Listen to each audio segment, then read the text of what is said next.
بسم اللہ الرحمن الرحیم۔ السلام علیکم۔ کتب تفاسیر میں مذکور ہے کہ سام بن نوح کے دو لڑکے تھے، ایک کا نام شدید اور دوسرے کا نام شداد تھا۔ یہ دونوں بھائی بادشاہ تھے۔ بادشاہ بننے کے 7 سال بعد چھوٹا بھائی شدید مر گیا اور شداد تمام روئے زمین کا حکمران بن گیا۔ اس کے پاس زر و جواہر کا بے شمار انبار تھا۔ شداد نے خدائی کا دعویٰ کیا تو اللہ تعالیٰ نے اس کی ہدایت کے لیے ہود علیہ السلام کو بھیجا۔ حضرت ہود علیہ السلام نے اس سے فرمایا کہ اللہ تعالیٰ نے تجھے بے شمار نعمتیں عطا فرمائی ہیں، کئی لڑکیوں سے تو نے نکاح کیے، کئی لشکروں کو تو نے شکست دی، تو پھر تو تجھے اللہ تعالیٰ کی ان بیش بہا نعمتوں کا شکر گزار ہونا چاہیے، لہٰذا اللہ تعالیٰ پر ایمان لے آ۔ اللہ تعالیٰ تجھے اس سے زیادہ نعمت عطا فرمائے گا اور بروز قیامت تجھ سے ان نعمتوں کا حساب بھی نہیں لیا جائے گا اور رہنے کے لیے بہشت دی جائے گی، لہٰذا مرنے سے قبل اللہ تعالیٰ کے حکم کی بجا آوری کر۔ شداد یہ سن کر بولا کہ میں نے خدا کی بہشت کی بہت تعریف سنی ہے، میں بھی ایسی جنت تیار کر سکتا ہوں۔ چنانچہ اس نے اللہ تعالیٰ پر ایمان لانے سے انکار کر دیا۔ شداد چونکہ تمام روئے زمین کا حکمران تھا، اس لیے اس نے اپنے تمام ماتحت راجاؤں کے نام حکم نامہ جاری کیا، جس قدر جواہرات دستیاب ہو سکیں بھیجے جائیں۔ شداد نے 3000 ماہرین فن تعمیر کیے، خدمات حاصل کی اور ہر استاد کے لیے 100 مزدور فراہم کیے۔ جنت کی تعمیر کے لیے پہلے 40 گز زمین کھود کر سنگ مرمر کا حوض تعمیر کیا اور اس سے چشمے اور ندیاں جاری کی، اور اس کے گرد پختہ دیواریں تعمیر کرائیں جس میں سونے اور چاندی کی اینٹیں نصب کرائیں، اور کئی محل تعمیر کرائے، ہر محل پر 1000 جھنڈے لہرائے۔ ان محلات کے فرش ایک سونے اور ایک چاندی کی اینٹ سے بنوائے، اور اس حصار کے اندر بھی 1000 محلات تعمیر کرائے جس میں سونا اور چاندی اور زبرجہ استعمال کیا گیا تھا، اور گارے کے بجائے مشک و عنبر اور زعفران کام میں لیا گیا تھا۔ ان محلات کے اوپر نہایت خوبصورت بالا خانے تھے، نیچے پانی کی نہریں اور خوبصورت باغات تھے۔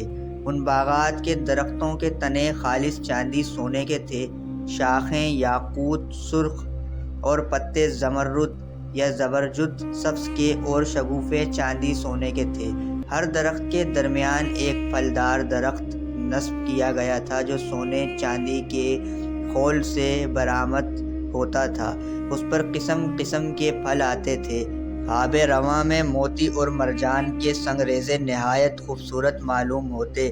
کوئی نہر میٹھے پانی کی تھی تو کسی میں دودھ بہہ رہا تھا، کسی میں شہد، کسی میں شراب جاری تھی۔ جنت کے دروازے کے سامنے 4 بڑے میدان تھے اور ہر میدان میں پھلدار درخت نصب تھے۔ ہر میدان کے اندر 1000 کرسیاں سونے چاندی کی بچھی ہوئی تھیں، اور ہر کرسی کے سامنے 1000 دسترخوان لگے ہوئے تھے، اور ہر خوان میں 1000 قسم کے کھانے چنے ہوئے تھے۔ روایتوں میں آتا ہے کہ یہ جنت 300 سال کے عرصے میں تعمیر ہوئی، اور تعمیر مکمل ہونے کے بعد تمام دنیا سے خوبصورت لڑکے اور لڑکیاں حور و غلماں کی جگہ جمع کیے گئے۔ جب یہ جنت مکمل ہو گئی تو شداد ایک بھاری لشکر لے کر جنت کی سیر کے لیے روانہ ہوا۔ جب یہ لشکر جنت سے 1 دن 1 رات کی مسافت کا فاصلے پر مقیم ہوا تو اللہ تعالیٰ کے حکم سے ایک فرشتے نے ایسی زور سے چیخ ماری کہ دہشت سے شداد کا تمام لشکر وہیں ہلاک ہو گیا۔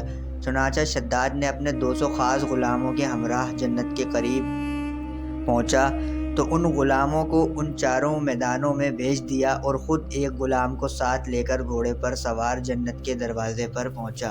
شداد نے گھوڑے سے نیچے اترنا چاہا، ابھی اس کا ایک پیر زمین پر اور ایک ذہن پر تھا کہ حضرت ملک الموت روح قبض کرنے آ گئے۔